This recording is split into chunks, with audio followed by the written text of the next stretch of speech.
ఇద్దరం ఎప్పటికీ గొడవ పడకుండా కలిసిందాం. ఆట సంగతి పక్కన పెట్టు. ఇదిగో నా రాజు, నువ్వు తీసుకో. లేదు లేదు, నువ్వు నా కోసం మరీ అలా వదులుకోకు. కానీ ఆటలో అలా వదులుకోవడం అనేది మామూలు విషయమేలే, ఏం పట్టించుకోవద్దు. కాబట్టి నీకు ఎవరితోనైనా గొడవ పడాలనుందా? నాకు అలాంటిదే లేదులే. అయితే మీ అమ్మ నాన్న కలిసిమెలిసి ఉన్నారా? అవును, వాళ్ళు కలిసిమెలిసి ఉన్నారు. అలాగా.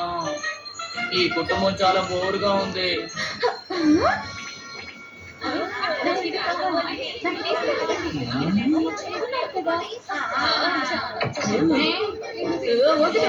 నేను తీసుకుంటాను. ఇది కుదరదు, నేనే దీన్ని ముందు చూశాను.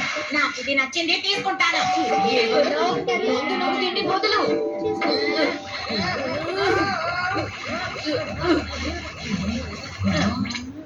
సరే, నీకు ఇచ్చేస్తాను, నువ్వు తీసుకువెళ్ళు. మరేం పర్వాలేదు, మీరు తీసుకోండి. అయితే ఇద్దరు సగసగ డబ్బులు ఇవ్వండి. మన ఇద్దరం డబ్బులు ఇద్దాము. అవును, చాలా మంచి ఆలోచన.